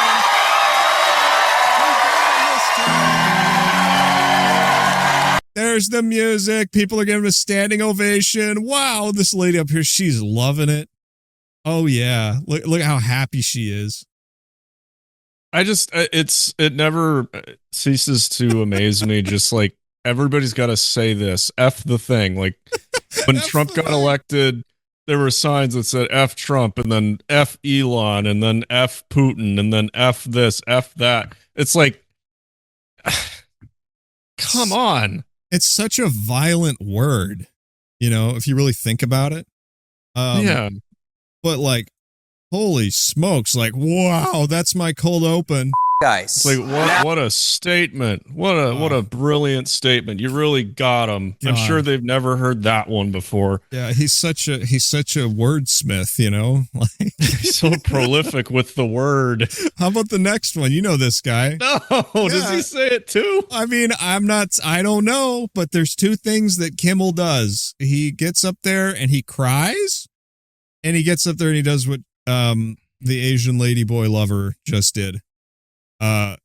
He says F something, but this is 45 seconds. So what do you think? Do you think he's going to cry? What do you think he's going to do? He always has kind of weepy eyes. It's true. He's sad because the money it's not cutting it anymore. All right, let's see what he has to say. If our leaders are intentionally creating and encouraging violence and fear, then I hope you will also agree we need new leaders, because these are not leaders.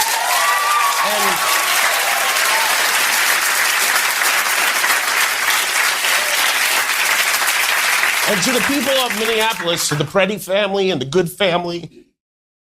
Oh, God. No, hold it together. And isn't he supposed to be a comedian? Yes. He's hilarious. So funny. Don't you hear me laughing? And these people who were looking out for their neighbors. We were neighbor. Hang on, I got it. Just hang on. For their looking out. What are you doing? I'm trying to catch it. Listen. We're looking at. Okay, sorry. Never mind.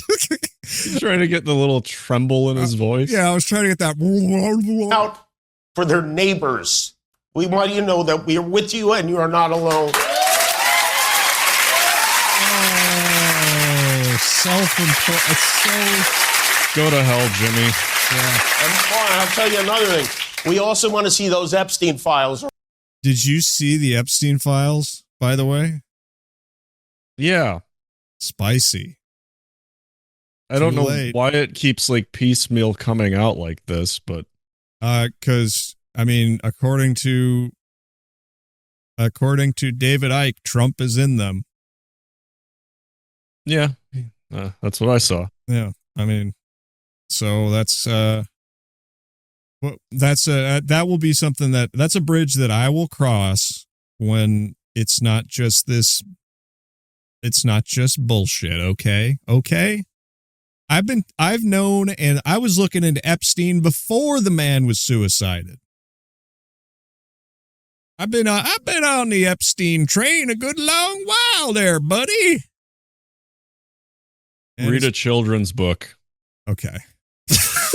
How about this guy? You remember this guy? This guy got arrested this week?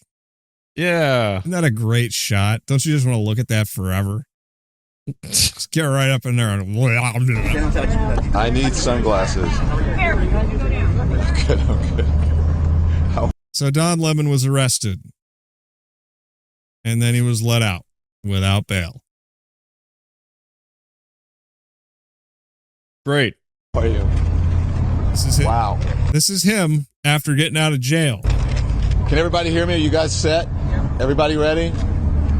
So look, I want to thank everybody for their support. Why would they arrest this nice man? Really, it truly means the world to me. I have no idea what's going on because obviously I haven't seen anything. I have spent my entire career covering the news. I will not stop now. In fact, So you know why they arrested him, right? I actually don't. He violated the civil rights of everybody in that church. And so did the ringleaders of the alleged protest. They stopped a worship service, which you can't do. You can't impede. I don't know the legal terms or whatever, but you're not allowed to just impede a private gathering of people trying to worship. This also actually happened in a synagogue, if you can believe that. That just seems like one of the most basic rules that this country would have. Right. So what Lemon is doing here is he's trying to pretend like he was just reporting on the protest. And they actually did arrest him, and he was let out because I don't actually know the whole reason, but nobody thought this was going to stick, right? Like it was too good to be true. We all wanted to see the bitter little fruit go down to the jail cell. For him, it's good publicity. Right, exactly. Which makes me wonder, is that the idea? Is Don Lemon being set up to be some sort of a freedom of the press figurehead? Yeah, like he took one for the team. He actually got arrested. Yeah, it sounds like a stunt, honestly. Yeah, he's so full of self-importance, you know. They even dressed him in white. It's crazy. There's no more important time than right now, this very moment, for a free and independent media that shines a light on the truth and holds those in power accountable. Again, I will not stop now. I will not stop ever.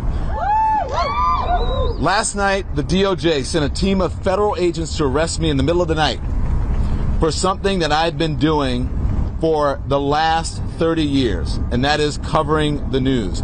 The First Amendment of the Constitution. See, that's what I'm saying is like they're going to frame this and people are going to believe it that he was just reporting. It was just reporting. No, he was totally engaged with that. They have a whole like 7-hour stream that they did where he's sitting in the back of the car like our operation is super secret and we can't let people know until we're in there. I mean, even if he's not personally guilty somehow, all of those people who were involved in that should go to jail. Yeah. Like for real. This can't go on. Nothing is sacred. Well, not even church. Right. And that's why I bring up that synagogue raid, because nobody talked about that. And that kind of blew my mind. I'm like, that's almost even worse. Because like, that's or not worse. It's even better for press because that's another like, oh, look, the left is turning anti-Semitic kind of stuff, you know, and that's hot stuff. People like that. Well, the left don't really jive with Jews these days, so it probably would have been a tough sell for them to care about a synagogue. It's true. It's true. How about another celebrity? This one was not arrested, but you remember her. No. You don't know who this lady is?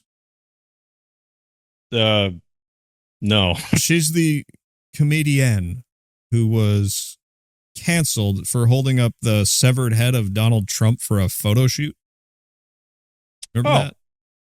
Yeah. No. Kathy Griffin. She had this to say on the Minneapolis thing. It's finally reached the celebrity ecosphere. They all feel like they have to do something for the people on the back of Snowpiercer now because they're going to eat them. You understand? Yeah. So they got to get out there up front and virtue signal so nobody eats them. Because, I mean, I don't know if this is her home or her studio or what this is, but that don't look like the streets of Minneapolis here, buddy. And that don't look like her real hair. Just saying. Those of you that are awake, that see what's going on, what do you think the solution is? I think the murder of Renee Good, the murder of Alex Preddy, putting children on planes and taking them to detention centers, which are really concentration camps. Call it what it is. I need a Nazi button. Why don't I have a Nazi button? Wait a second. Just get like some angry German yelling from Call of Duty 2. I do have Nazi on a button, but it's lame. You want to hear it? Sure. Sorry, pal, but you're Nazi! It's just one of the worst lines from the latest Indiana Jones. Oh, it's not good. She's like, sorry, pal, you're a Nazi. You need something better than that. I know I need something better, but like I'm a little like, how about this for a Nazi button? What the fuck? That's a good one. I love that one. What is that from? It's from Far Cry Blood Dragon. You remember when the bad guy kills your buddy? And he lifts him up over his head, and there's like this long pause while he's like raising him up, and what the fuck? And then he breaks his back. It's crazy. Anyway, Kathy Griffin. Let's get back to it here. Oh, hang on, I got it. I think I got it. They're concentration camps in the United States of America in 2026. So take that in, and I know you don't want to participate in something radical. I don't either. I wish I could just go on the road and do my funny stories about celebrities or making fun of politicians, but not even have to acknowledge this. But it is happening all around you. It's happening around you. I live in Los Angeles. Is she drunk?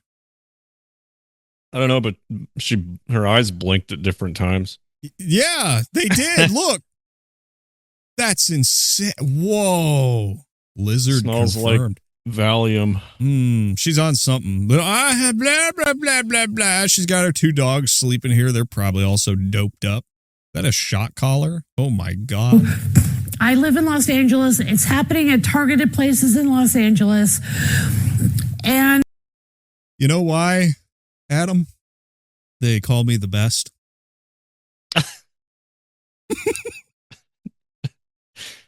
I can't possibly think of anybody who's ever called you the best.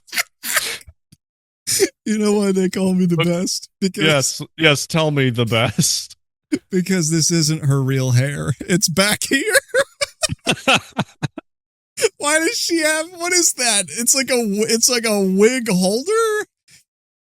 I don't know. Effigy to herself. Oh my Lord. I think it's time to talk to the neighbors in real life. It's time to talk to your neighbors, find out if they're MAGA or not. Sorry, but we have to know who's on our team. So she wants people to politically profile their neighbors? Find out if they're MAGA. Yeah, find out if they're MAGA. Oh my goodness. And yeah, right. start to plan. Is there a way we can do something as a community? When I hear from my followers in Minnesota, they describe a very sophisticated channel of a system. A signal group. Very sophisticated. She's like, there's this sophisticated channel of communication called Signal. You can get it on the Apple Store. Like, what are we talking about here, man? Why not? Things that they do to help one another. And they use encrypted apps. She was talking about Signal. Ugh. What a dumb lady. Wow. And it's like funny, I said, like earlier we were talking about like how disorganized, like reactionary these protests are, and it's just funny that like the way that they communicate and get organized is in the laziest way possible. Yeah, on an app. Yeah. Yeah. And I mean, how else are you supposed to do it, really? But like, I don't know. It's just kind of funny to me. It's like we're all going to use this app to communicate our evil plans to, I don't know, harass the government. Yeah. Yeah. Like pretend to put up a fight. Right. And, you know, the Republican-controlled media would never tell you this, but there's a resistance group. You know, the Republican-controlled media that employs Kathy Griffin, Jimmy Kimmel, and that weird guy who's into Ladyboys to all tell you that you got to join the revolution. You know, it's a very grassroots movement, you see. I don't know how people can fall for this. They don't have a direction. The only direction they have is just not I don't know, just throw things in every direction and see what sticks. Annoy as many people as possible. Accurate. And like I said, everyone has whistles and honks their horn, but they organize in small groups. And they have told me that they learned this from the George Floyd incident because George Floyd was murdered 20 blocks away from these other murders, roughly. And it does seem a little suspicious that all of this happens again and again in Minneapolis. I mean, it could be that they're just a really volatile population. But are they more volatile than Portland or LA? Why is it Minneapolis? It's probably because it's like you want little pinpoints of retards across the country so you can stir up all the people who are just trying to live their lives. Is that what it is? This is the target city of the Midwest? They got Chicago and they need to spread it out. Is that what's going on here? They got Chicago, they got Madison, you know. They can't figure out Milwaukee. Well, Milwaukee's awesome. That's why.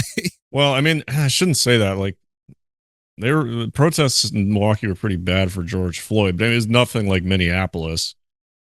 Well, the focal events keep happening in Minneapolis, right? Yeah, because it's like just close enough to the other places. I don't know. It just seems strategic. I don't know. It seems strategic, but also I think Minneapolis is just retarded. Yeah, that's true. I mean, like just broadly based on their behavior. Yeah. Yeah. Let's let her finish up. Only a few more seconds here. they learned a lot from that experience. So I'm just telling you guys, live your life, but be conscious of this. And okay, you guys. Okay, we're going to go out and overthrow the government. All right? Everybody line up at the door. if you're silent, you're complicit. Sorry, I know I'm being a judgy bitch, but that's how I feel. Here I am being preachy. Hey, lady, Go fuck yourself. Yeah. Gee whiz. Pardon my French, but I have heard that shit thrown at me, and get out of here. I'm not gonna have it. No. You either do what we say or you're a Nazi. Yeah, so lady, what are you doing? I made a video. Ah, yes. Okay. With my 2 dogs, in my red shirt with my 2 dogs in my billion-dollar mansion, because the Wholesome Chungus commie revolution is fully underway, I guess. You know this guy. Everybody likes this guy. Giancarlo Esposito. Yeah. Look at this lady in the back. She's so into this. Why is it that the friends of the downtrodden and broken and friends of the proletariat all look like characters from the Hunger Games?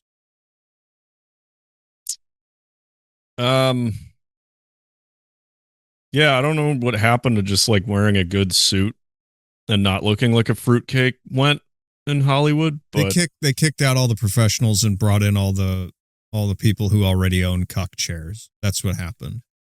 We talked about this last night with Wally. It's like when you look at the interviews of the people on Wally, they're just nerds and professionals.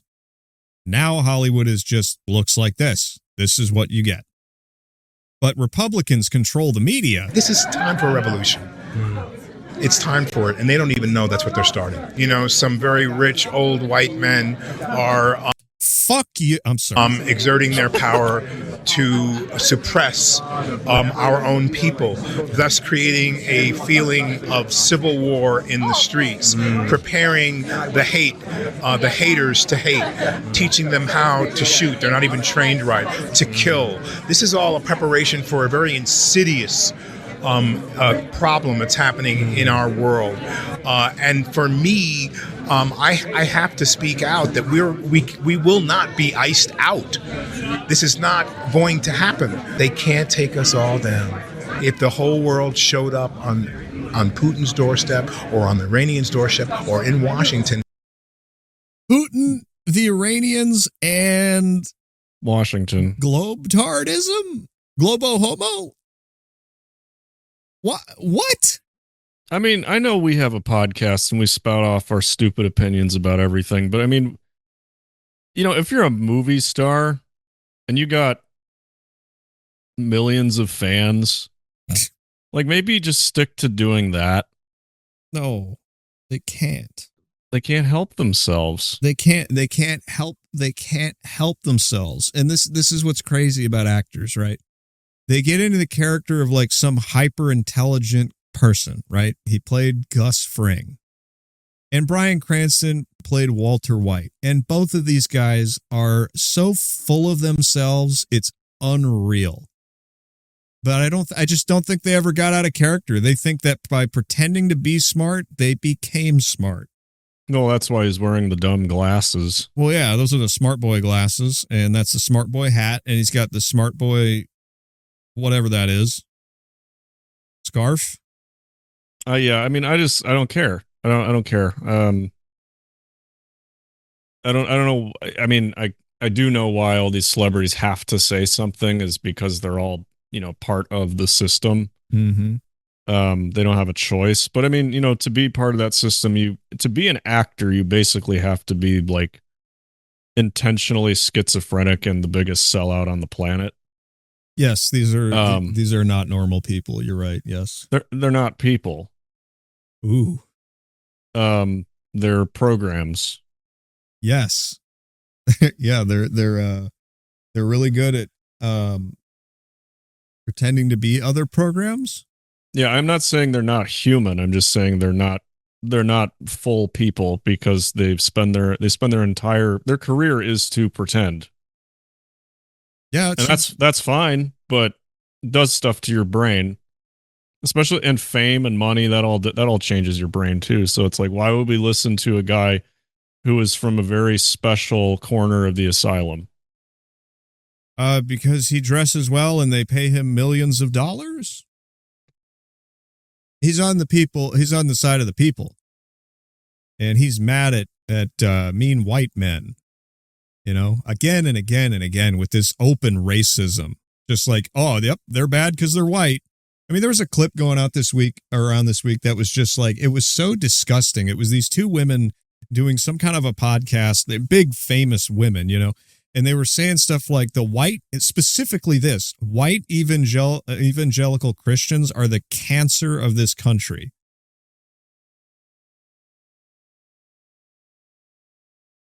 Can you imagine saying that about any group?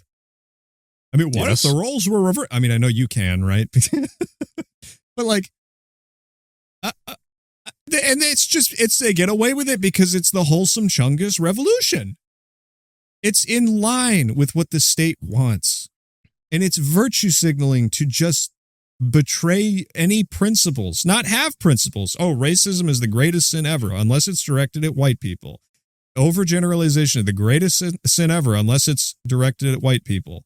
If you're not principled and you have a specific exception, what is that? That's not about it. That's not equality. Obviously not. So there's something that, oh, sorry. Go ahead. No, go ahead. I'm done. I had a thought when we were watching that clip of Don Lemon and all those people lined up behind him with signs that had like the equality symbols on them, all the symbols that come with the Scientology religion. And I thought about people who had planned this 20 or more years ago, that we will invent a nihilistic religion and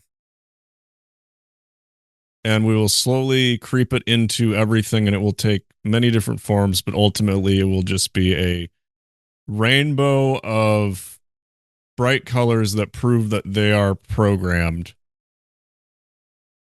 And I can't imagine, like, whoever planned that out, watching clips like that, seeing all these people waving these signs that are all mass manufactured, not like they were manufactured by think tanks that were figuring out how to control the population, looking at it and thinking, wow, it worked better than we expected.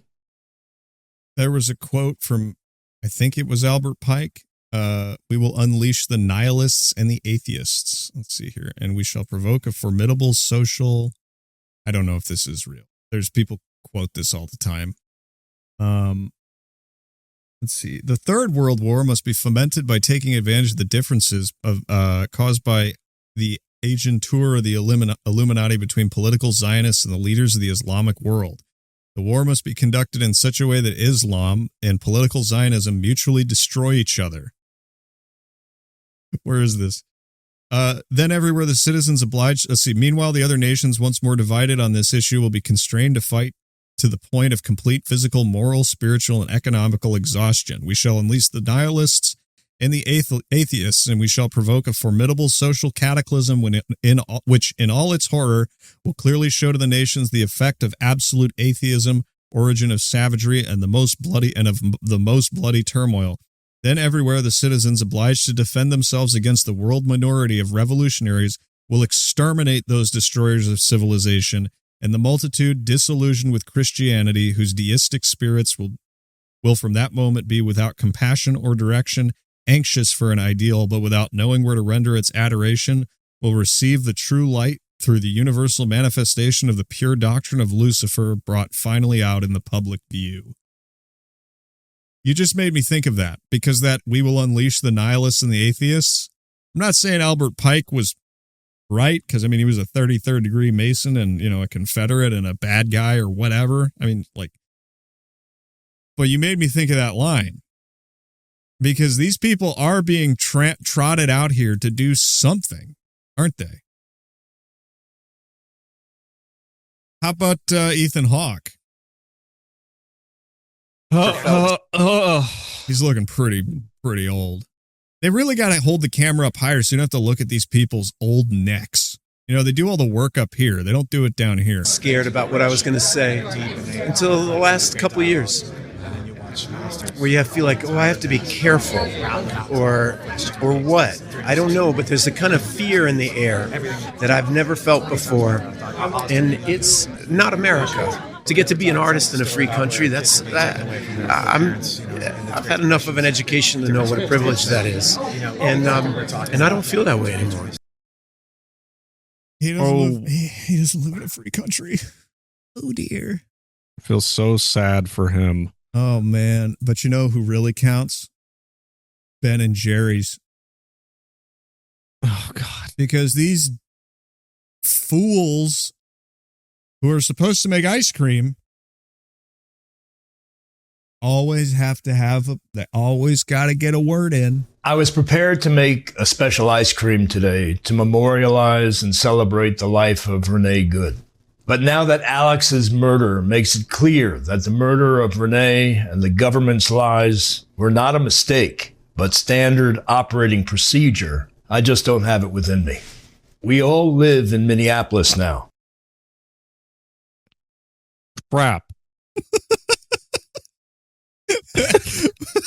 It's like those memes about Ohio absorbing everything. Wait, it's all Minneapolis? Always was. Because Minneapolis is only the beginning of what they have in mind. They're coming for anyone, anywhere, who doesn't submit. Yeah, Adam, these people are going to try to kill all Trump supporters. They're going to try it. They're really going to try it. And they're going to call anyone who resists it Nazis. You know? So what? What we've been dealing with for a while? Yeah. Yeah. Most of our adult lives. But they're really freaked out. You know, they're living in the ARG. But pretty soon, I don't know if they're going to stay in the ARG. This is madness. That's what this is. These people are hypnotized and screen dumb. They are movie-brained fools.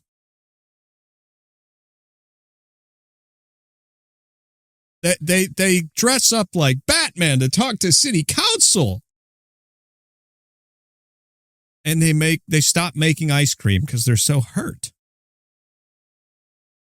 All right. What is it? Is it an egregore? Is that basically like a mass manifestation of something?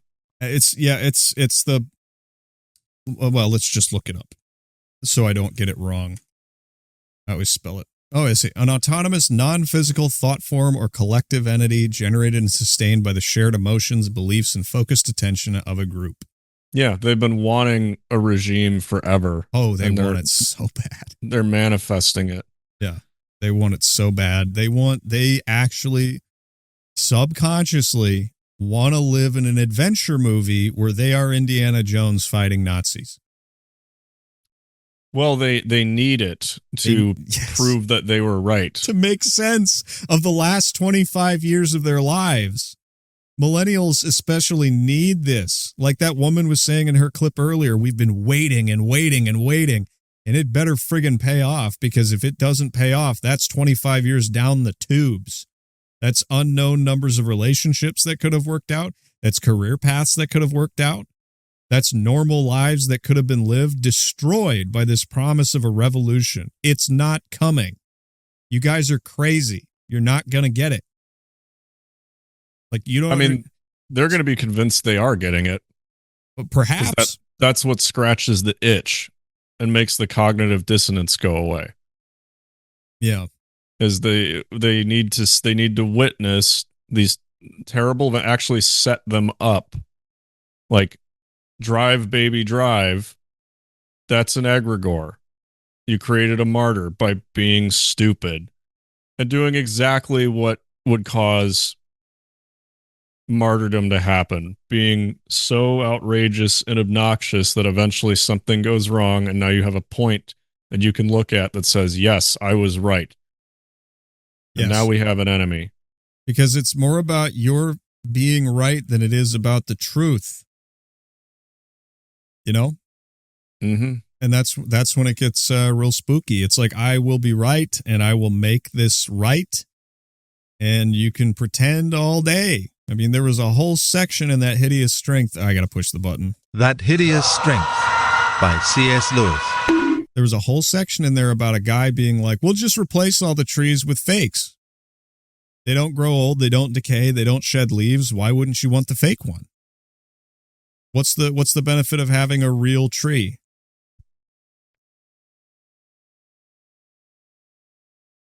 All right. Do you want to watch Ho-Math? Do you like Ho-Math? I don't know. Did you ever try Ho-Math? Well, I'm not a hoe, and I'm bad at math. Well, then this is perfect for you. This is his little breakdown of the left versus right, and then we're gonna speed run through some white pills here at the end. I found this interesting. Would you attack the police until they shoot you in the face to protect scammers from Somalia? Well, she would, allegedly. But why? Why would anyone do that? And where do people like this come from? This story was all over the news this week. Renee Good was shot and killed by an ICE agent for interfering with their duties, allegedly. People who do crazy things like this, allegedly, only exist because when people are too comfortable for too long, they get all fat and retarded. Human beings work really hard to create nice things, and then the stupid ones start thinking the nice things are free because they've never done any work. This is the cycle of collapse. And if you don't do real work, you never grow up. And no one's doing real work these days. And so more and more people are remaining in these childish, egotistical levels of development. This woman was basically an overgrown baby, and she didn't know what she was doing, allegedly. There are two things going on here. Number one is that a lot of liberals are just not capable of empathy. They think they are, but they're actually just hallucinating that the entire world either shares their values or is the devil. So this kind of liberal wants love and free healthcare for all, so the liberal imagines, through psychological projection, that everyone who comes here from the third world also wants love and free healthcare for all. Whereas in reality, a lot of people from the third world are still at an opportunistic level of development, which means whatever I can get away with. You probably heard about the Somalian daycare scams that cost Minnesota billions of dollars. That's opportunistic, or level 3. They want control, they want power, they want to gain. You're giving them billions of dollars for nothing, and the Democrats allow it because they want the Somalian vote. Conservatives tend to understand this better than liberals. They actually have empathy. So here's the conservative thinking, my family and my country should come first.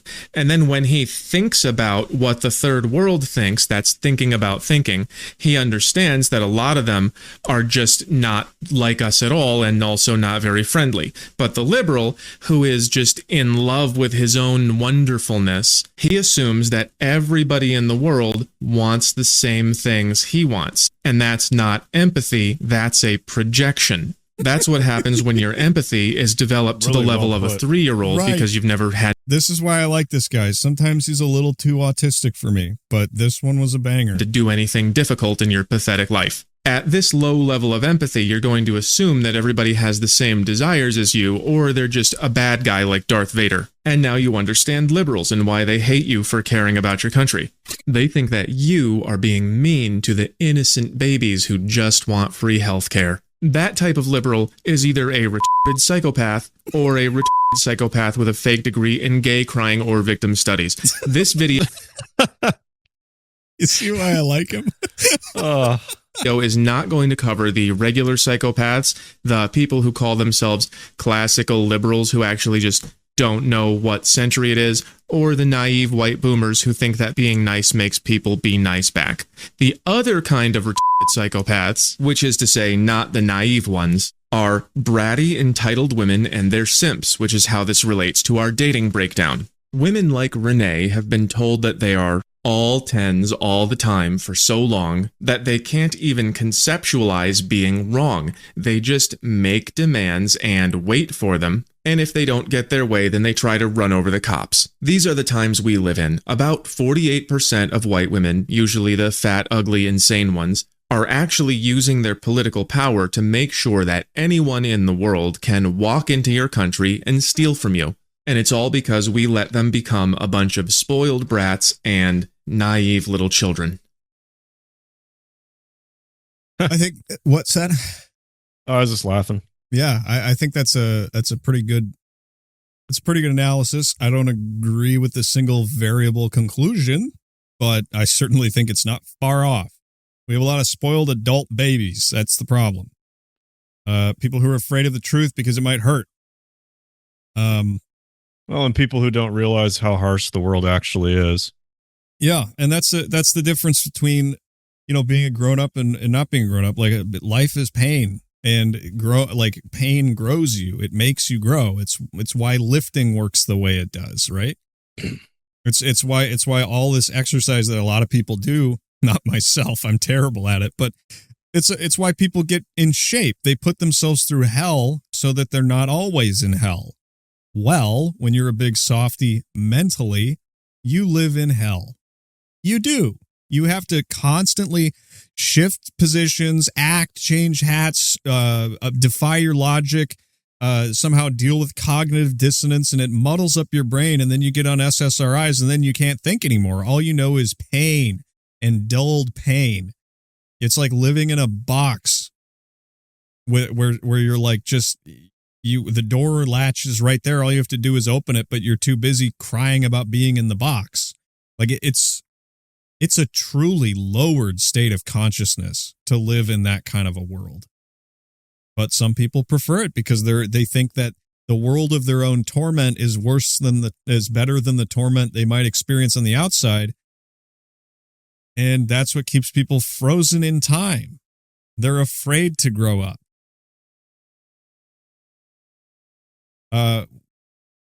Which actually makes me want to play this one.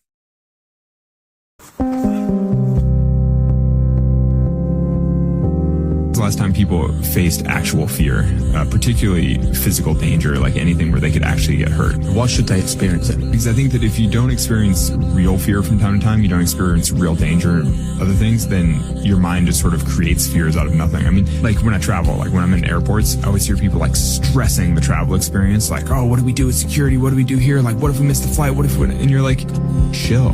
You're like, you're in a climate-controlled airport. There's food everywhere. There's abundance all around you. Like, what if you show up 3 hours late? Like, who cares? Like, how could you get so worked up about things that do not matter? And so I think that the more real experiences you have with real fear, real danger, things like that, the less likely you are to make mountains out of molehills. Great clip. Terrible music. I know. I'm so sorry. Yeah. I agree with them. Despite Alex Honnold having a broken brain where he can't feel fear as strongly as everybody else. Sure. But it is true. It's like if your world is a soft, squishy, fat beanbag, that's all you're going to know. So when somebody puts a marble in that beanbag, it's going to feel like, I don't know, you're getting punched in the ass. Yeah. You got to toughen up. And I mean, I think the easiest way to do it is just honestly expose yourself to things that make you uncomfortable. But see, this is where I do not believe that there's a left-right paradigm anymore. Like we're at a point where there's almost nothing that the left has to offer that's grounded in reality at all. Even environmentalism, like you hear conservatives now saying that we should preserve the environment, where for years it was environmentalism and caring about the environment is left coded. Not anymore. You see what I'm saying? Yeah. Because now the left it's an ARG. And there's a lot of people that are stuck in it because they have a sunk cost fallacy. And this is why you hear people who leave the left having full-blown spiritual experiences. Yeah. There's no longer a left and right politically. There is a fake VR ARG world that people are living in their heads, and then there's other people who are trying their best to get out of the cave. I think the ARG cult strategy really worked to hoover up a lot of souls and a lot of minds. But now that it's really coming down to it, the minds that you've got here, well, of course the ones you hoovered up were the weak ones. You know, and they're now that they're attempting to flex that power, they're realizing that, oh, these people really can't do anything. Well, of course, we just have asses in seats to watch the movie, and that's all they're good at. And time marches ever forward. I've probably advanced this theory before, but I've thought it for a long time that modern day leftism, as it is allegedly, is a eugenics program.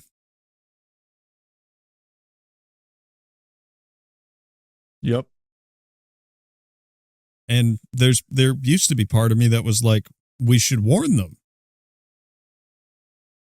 And now, after seeing this for years and years and years and watching them get older and older and older, I'm like, it's too late. And they're about out of time to fix things, because once you've crossed a certain barrier or a certain level of degeneracy and wasting your life, not trying to do the things that humans have been doing for thousands of years, because in the last 25 minutes of human history, we decided that none of those things were good because they're something Nazis did or something. Well, reality doesn't care. You know, it's like, here, I wrote something down, and it's not that good, but I wrote it down and I just thought of it. It's like Ben Shapiro, blessed be his name, always says facts don't care about your feelings. With these people, their feelings don't care about your facts. They don't care about the facts of life, that you are growing older, that you are losing out on things you could have, because the clock is ticking. And the longer you play this game and the more involved you get in it, the harder it's going to be to get out. And at a certain point, I'm telling you, there's no getting out. Look at these boomers that are standing on street corners. Whole Milk Enjoyer sent in a clip this week. Boomers on street corners, literally sitting on walkers, waving signs. It's a degenerate age in which we live. It's exhausting. It is exhausting. But we're here for it, right? Right? Now, remember, everybody, before I close out this here show, we're now on Patreon. There's already bonus content on there. If you want to go listen to that and work with me reading through this amazing book about crowds and crowd mentality and herd mentality, written before there was such a thing as mass media outside of like newspapers. Join up there. I think the lowest tier is $5. You get everything for free. Or not for free, but you get everything included, I should say. There's higher tiers, and we're going to work out the rewards on all of those. But if I heard some people say they just don't like using Stripe. That's fine too. And also, I understand just sending us stuff for free kind of sucks. So now there's an avenue for you to get more of our autism for very, very cheap. And that's our show. Cheap autism. Cheap autism. This is free autism right now. Yeah, this is all free. But imagine what you could get for just a few dollars on patreon.com. All right, everybody, I hope you had a good time listening to the show. We'll be back next week with more insanity. I hope you have an amazing, amazing week. Adam, any words for the people before we go here? God bless you all, and keep carrying the fire. That's right. Keep carrying the fire. We will see you all next week on the Clowntown Chronicle. Goodbye. Some darkness is around. The sun is here to stay. It's gonna be a good week. But today is just Monday. The circus will go on as long as we're around. The clowns have packed up their cars and they're all turned around. For now we must be on our way till our meeting next far away.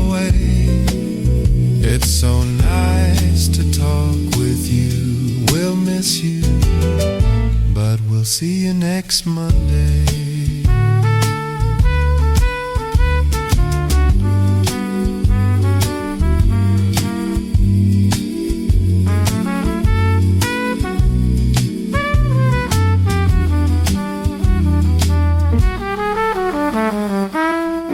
A bad credit card, you bastards!